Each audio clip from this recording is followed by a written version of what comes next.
Alright, before we begin with this, I need to show you something. Non-maxed out L86 versus a Bullet King. The Bullet King I'm actually using is maxed out. Just trying to sort out my inventory quickly. The reason I'm doing this is because you'll be surprised how many times I get comments or messages which I end up just frigging deleting, going, oh, but what about the Bullet King? Oh, but what about the Bullet King? The Bullet King's OP. No. Bullet King is not OP. I think it is actually statistically the worst weapon in the game. Like, you could have, like, statistically, mathematically, the best build going. The moment you put Bullet King on it, you make it one of the worst builds, because the Bullet King is factually that bad. If you like it because you like it, go for it. But if you like it because some idiot told you it's a really good weapon, no. It does next to fuck and all. Like, it's the most pointless, redundant, stupid, pathetic, idiotic, bad weapon there is in any game I have ever played. It's ridiculous. All we're going to do here is max out our obliterate stacks, reload, and we're just going to do a DPS check. Now we get about 8.7. There we are. Now, depending on your crit ratios, the L86 can go into about 9s, but mine's not maxed out, so that's not going to happen. Just going to max out obliterate again using the Bullet King. We've reset it. So how much DPS do we get? 6.8. Yeah, so DPS, I mean, we could literally do this all day, and the Bullet King is not going to get any better. But wait, because it's got no reload, it must be really good at sustained damage, right? Well, again, just going to quickly max out stacks by getting a few shots on the chest. I'm going to reload, reset, properly reset. I've lost my stacks now, but screw it. I'm going to go straight to the head anyway. I'm going to do 3 magazines.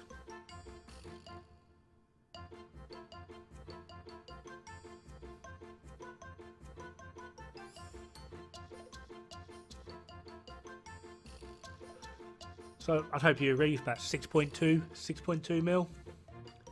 Let's get Bullet King on the go. No obliterate stacks, so it's nice and even. Just pound the head.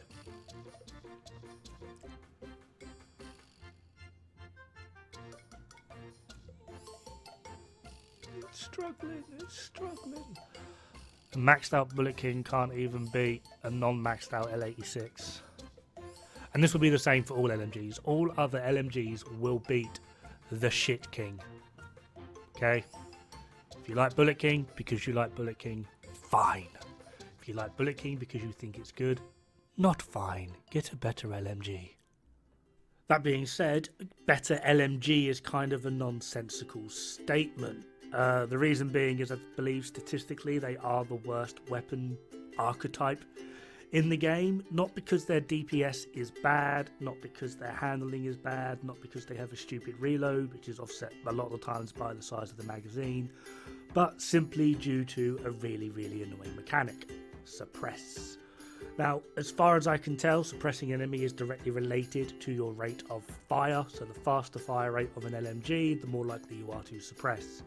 It also does seem to have a slight catch-up on the enemy type. If the enemy type is typically running and hiding, these are your drone controllers, mini tank controllers, the hyena pricks with the cars, the outcast LMG guys, they like running and hiding, and yeah, anything that basically just likes to run and hide seems to have a higher chance of suppressing. I have no statistic for this, I have no proof for this, this is just how I feel.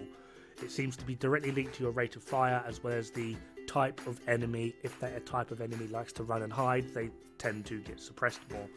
Throughout all of the footage that you will see, pretty much the only enemies that I suppress are the 3000 skill haste drone pricks from Black Tusk, who like just hiding anyway, and they're not the only ones I actually suppress.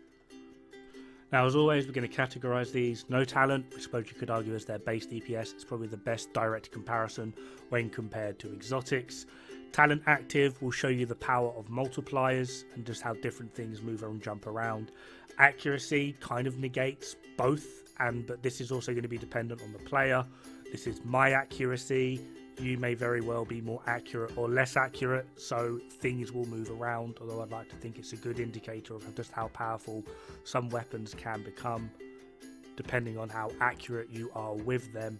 And then there's suppress rates, which, like I said earlier, this is largely dependent. There are some weapons which will suppress things quite a lot. There are some weapons that will suppress things barely any. There are other times where you might use a weapon one time and it suppresses everything in a 5-block radius. And there's another time where you might use it and you chew everything up. Sleipnir is a perfect example of this. I've had some amazing great fun with Sleipnir. It can chew through a lot of things. It is especially good at things like Chungers, Warhounds and raid bosses because it is dumb DPS. However, in the open world or in missions trying to shoot varying different things, my experience with it is the curse of the suppressed. Everything is suppressed. I don't even have to be shooting at them and they are suppressed. So, without further ado, this is the table for no talent DPS. Now, one thing I should mention, which kind of gives all the exotics an unfair advantage, but it doesn't actually make a difference really, is typically with all of my LMGs, I have their third attribute as health damage. One of the worst things for an LMG are Chungers and Warhounds. Because of their typically lower rate of DPS, higher rate of sustain, Chungers and Warhounds are horrible for them. So I put health damage on to help equalize that damage out so that I'm actually able to deal with them. Things like blue screen and pestilence come with damage to armor. For me, this is suboptimal. You don't need this. Something like Bullet King comes with like crit chance, crit damage, which is just beyond bloody dumb. That being said, another way to roll LMGs is actually with rate of fire. For me, personally, your best options for the third attribute on an LMG are damage to health and rate of fire. Damage to armor is mostly redundant. If you're going to be running an LMG, I bet 9 times out of 10 should be 100%, but you should be running contractors. There's your damage to armor. Get another multiplier on there, help equalize your damage out. This will help you in the long run and it will actually outperform in most scenarios, simply just due to the fact that you're able to sustain yourself against heavier targets that are not subject to damage to armor. Anyway, in at first place with no talent active, we have Blue Screen, L86, Tabula Rasa, RPK, New Reliable, MG5, Sleipnir, Infantry, MG5, Negev, Carnage, Bullet King, Classic M60, Pestilence with the tick, M249, Black Friday, Stinger, M60 Black Market or Military, Good Times, GR9 and Dare, Pestilence without the tick, Stoner, Quiet, Raw. Yay, big spreadsheet. I then equated for all of the talents. Pestilence was kind of a bit annoying. I wasn't really too sure on how I wanted to do the tick. I didn't know if I wanted to do it at max or during a build up or attempt to calculate the actual overall build up itself. I have found that depending on what target you're shooting really does affect the rate in which your DPS is calculated with the tick. So I did my utmost utilizing bounties and just went for a bunch of named elites.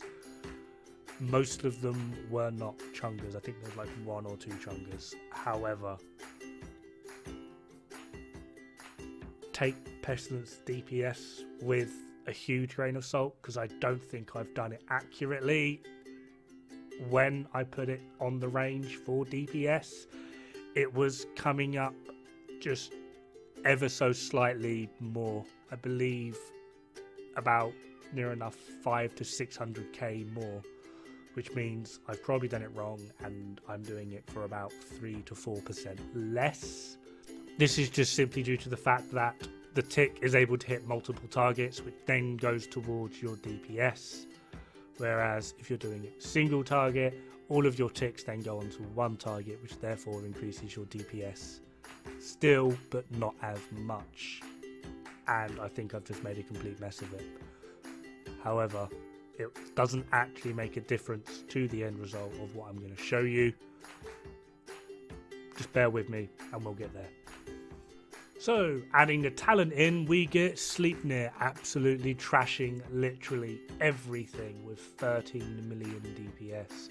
Then the L86, Carnage, RPK, MG5, Blue Screen, Infantry MG5, Tabula Rasa, New Reliable, Dare, Classic M60, M249, Black Friday, M60 Military or Black Market, Stinger, Quiet Roar, GR9, Bullet King, Pestilence, Negev, Stoner, Good Times, and then Pestilence without the tick. Again, like I said, take the Pestilence, the higher one with 7.4 mil, with a slight pinch of salt, because I'm pretty sure it should be higher than that. Yeah. Well, take all of this with a pinch of salt, because you're not going to be running the build I ran during all of this testing, which I forgot to mention at the start, Coyote's Mask with crit chance, crit damage, and a crit chance mod. Cheska Backpack, crit chance, crit damage, and a crit damage mod. Petrov Chest with crit chance, crit damage, and then a crit damage mod running Glass Cannon. Backpack with Vigilance. Contractor's Gloves with crit damage. Grupo Sombra Holster, crit chance, crit damage, and Fox's Prayer Knees with crit damage. I was utilising the mods on the weapon to make up the 60% crit chance. This will leave me at 50.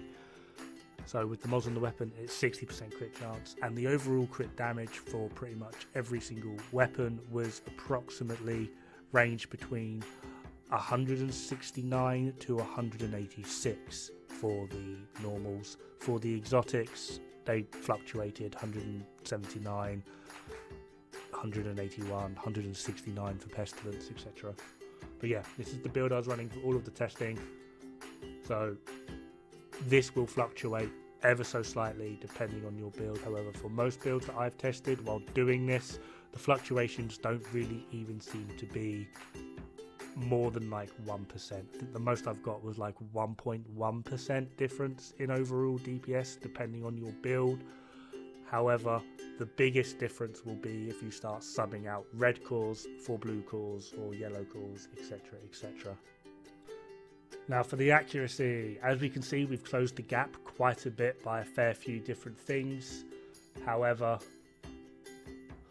Sleipnir is still king of DPS. But like I said, this is mostly effective against Chungers, raid bosses, warhounds, etc, etc. For that, I really would suggest, because that's where this weapon excels. If you're running anything other than damage to health, I feel sorry for you on Sleipnir. L86, RPK, Carnage, New Reliable, Tabula Rasa, Blue Screen, MG5, Infantry MG5, Classic M60, M60 Black Market or Military, Quiet Roar, Negev, Dare, M249, Black Friday, Stinger, Good Times, Stoner, GR9, Bullet King, Pestilence. I'm only including Pestilence with the tick from now on. However, as I was saying earlier, and I left a post in my community tab thing, that I'm going to try and add in suppression. The way I did this is I basically just did convoys and just counted how many suppressions I get versus kills. Could I kill them before they suppressed? I tried to keep this on an average of 9 targets, just because I found that would be the easier way of actively doing this.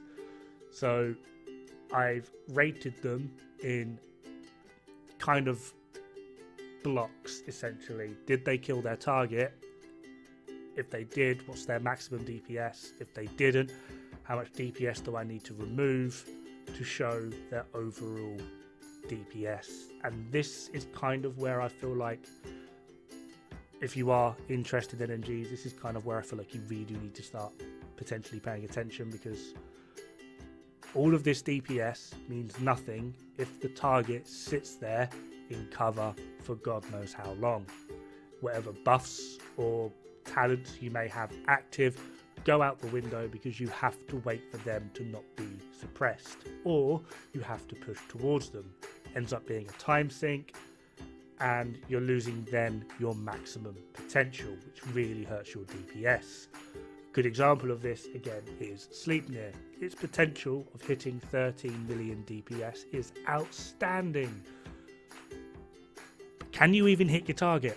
Or is it going to sit in cover and go, well, I know that buff only lasts for X amount of duration, so if I sit in cover for 3 seconds longer, all that DPS that Sleipnir is capable of vanishes. It's just another MG5 at that point. It's just pointless. So, again, take this with a pinch of salt. You could run this test yourself and you will get different results. However, the overall categorization of them actually pretty much won't change. I ran this about 4 or 5 times, and although the overall DPS changed, not much in their categories absolutely changed. So let's have a look at the table that's going to upset the most people. So in at number 1 we have the L86. This killed all 9 targets, didn't suppress anything, pretty much slapped them about like a little bitch. Same with the RPK, as well as the new Reliable. Now, statistically, the new Reliable is actually capable of more accurate DPS, simply just because of the talent. It's got like extra 30% weapon handling. This increases the accuracy, stability, as well as the reload time. So in terms of sustained DPS, the new Reliable is up there. I know a lot of people love the RPK. I just can't get along with it, but it is still probably one of the best weapons. Blue screen, despite the fact that it did actually suppress a few targets, I'm still able to kill them just by dropping a chem on the floor. They get disoriented, etc., and then stand up. I can continue shooting. Pretty much the same with Pestilence. I believe 4 targets actually got suppressed with Pestilence, but thankfully, due to the tick, I was able to kill them. Carnage was actually a surprise one for me because it is essentially a Negev, which has a very high rate of fire. Despite the fact that it was able to kill things, a lot of them ended up hiding in cover, but with just enough health left for the bleed in order to actually proc Perfect Sadist would actually kill them. Tabula Rasa, I was actually quite surprised by this, despite the fact that it is an L86, my favourite LMG. Performed very well. It was able to kill things rather efficiently. The classic M60 and the M60 Black Market, these did really, really well. I was actually quite surprised by the fact that it was actually suppressing things because they do have a slower fire rate. But the overall effect of it was just, yeah, it hit like a truck. So even if things were suppressed, as long as they poked their hand out, etc., I could then kill them. Good Times was kind of annoying. I feel like I might be biased on this one because I tried to focus more on maintaining stacks for perfect, I've forgotten what it's called, perfect fast hands, rather than actually trying to kill things. Sleipnir was actually really annoying to do with this. I ended up basically just suppressing everything. The only times I really actually managed to kill things is when they actually popped up, and luckily I just happened to have like a second or 2 left on the buff, and yeah, adios muchachos. Problem being, I do find that Sleipnir is pretty much the only LMG of where you can shoot 1 target and he and his 5 friends will all duck and hide in cover and be suppressed. This is what leads me to believe it has something to do with the fire rate. Sleipnir has an immense fire rate, and yet it's able to suppress pretty much everything within a 12 block radius. It really is annoying. MG5 as well as the infantry MG5, I actually really enjoyed using these. They've only got like a 50 round mag. The reload is really what actually kills them for me though, despite the fact that other LMGs, L86 and RPK, they're really assault rifles in real life. I don't know why they're classed as an LMG in this game. That's really dumb. But the MG5 and the infantry MG5 both have a 50 round mag, which I kind of feel like actually serves this type of weapon just a little bit better. Although they do have a hefty reload time, they're slightly lower than some of the others, and for me it clearly showed. The M294 was mostly really underwhelming, didn't actually like it. However, the Black Friday with Perfect Unhinged was just flat out horrible. Like, could barely hit anything in the first place. When it did hit, it was impressive. There was good damage, but just being able to hit something in the first place became its own frigging Olympic sport. Then we have Quiet Roar. Honestly, I feel like this weapon is in the same vein as Bullet King. Just delete the bloody thing. You get a damage bonus on suppressing enemies, but then you're wasting that damage bonus because they're bloody fucking suppressed and you can't hit them anyway. Yeah. Negev. Actually really disappointed with Negev, but it's one of my favourite LMGs aside from like L86. I really like the Negev and it hurt me. Dare, I found hilarious. Ever since seeing it and its stats, I was just sort of like, this weapon is mostly terrible. You might as well put just flatline on, well, anything above and it will perform better. But yeah, here we are with Dare. Stinger is like, yeah, comes with Swift. Performing a cover to cover grants 20% weapon damage for 15 seconds. It doesn't help it. It really doesn't. You either suppress things and then trying to do a cover to move in, ends up getting you killed, or the damage buff actually ends before you actually have a chance to do anything with it. Stoner is, I think the only reason this weapon is classed as like anything useful is just because it has like a 250 round magazine, which doesn't help it in the slightest because pretty much every other LMG will outperform it in every other instance. Same with the GR9. It's mostly a useless, absolutely useless LMG. I think the only reason you would want to use the GR9 is if you put steady-handed on it, you have a slightly better Bullet King. That's about it. And then as for Bullet King, it's actually called Shit King. Like even that one kill it got, I had to swap to my pistol to try and finish him off because I couldn't bloody hit him. But yeah, I really do not like Bullet King. Maybe I'm biased because I know how statistically bad it is and I absolutely hate the fucking thing and didn't put as much effort into trying to do things. But yeah, it is just, don't even bother. Just should just be called Exotic Component. So in terms of performance, this is your list. L86, RPK, New Reliable, Blue Screen, Pestilence. L86 is by far, in my opinion, the absolute best LMG, closely followed by the RPK. New Reliable coming in close second, although the New Reliable is capable of hitting higher DPS just for more sustainable damage due to the increase in weapon handling. Blue Screen at base is the highest DPS LMG, which has a lot to say about it, as well as the fact that the mechanic of it can be either help or hindrance. Although it is not directly a damaging talent, you can outfit it for doing this by use of things like Vial, as well as the fact that you're able to sustain your damage a lot more adequately, simply due to the fact that even if they are suppressed, you can just pop them straight back out of cover. Pestilence, kind of obvious reasons. The tick doesn't care if they're suppressed, crying, whinging, moaning, running. It just doesn't care.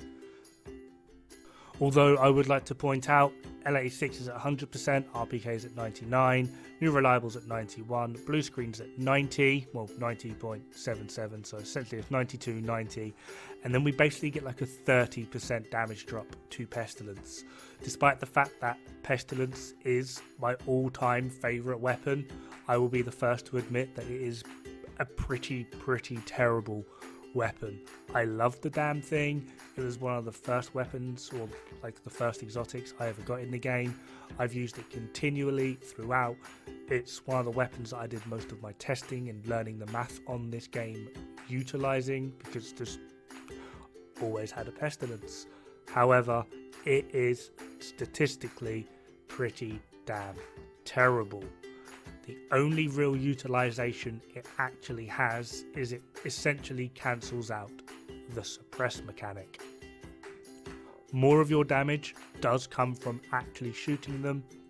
However, even if they do get suppressed, Pestilence doesn't really care. You can still damage them. Alright, just to finish off, we're going to do a little bit of trivia. A machine gun, or a light machine gun, heavy machine gun, etc., are defined by the rate of continuous fire. This essentially means that if they don't have a switch fire mode, for those that don't know, this would be a little lever on the side that allows you to select single fire, burst fire, rapid fire essentially. If you pull the trigger down and hold it, will it fire 1 bullet, 3 bullet, or 5 bullet, or all of the bullets until you either run out of ammo or till you let go. The L86 has one of these switch fire levers. This technically makes it an assault rifle. I used an L86 a lot in training. We called it the Crow Cannon. The only difference between the L86, the LMG, it's not, and the L85, which is the standard British Army assault rifle, is just the simple fact that it has a slightly longer, thicker barrel to allow for higher rates of sustained fire. It's a light support weapon. It's an AR with a bipod, basically. That's it. The exact same can be said for the RPK. This essentially is just a bigger, heavier, chunkier version of an AK-47. Does it surprise anyone that the two best LMGs are technically, in real life, in the real world, assault rifles? For example, the actual LMG that the British Army use is the L110A2. This does not have a switch fire mode. If you pull that trigger, you will fire until you either run out of bullets, dead, or let go. There is no ifs, ands, or buts. The other one is the GPMG. We call it the General. G for General, P for Purpose, M for Machine, and G for Gun. It is a 7.62 belt-fed heavy machine gun. Although it's not general purpose. I don't recommend brushing your teeth with it. But yeah, this again does not have a switch fire mode. If you pull that trigger down, well, you're going to do a little bit more than put a few holes in a few things. But yeah, this thing will make your teeth rattle. They are machine guns. The Negev is a machine gun. The M60 is a machine gun. The L86, assault rifle. RPK, assault rifle. I mean, the RPK has a very, very old Soviet era, big assault rifle, but it still has a switch fire mode. It still only has like a magazine of like, I think the maximum it can hit is like 50 round magazine. It's not belt fed, it has a switch fire mode. And the only difference between an AK-47 and the RPK is the size of the barrel as well as the receiver. They're ARs. Anyway, have fun, good luck, don't die. It's bad for the health.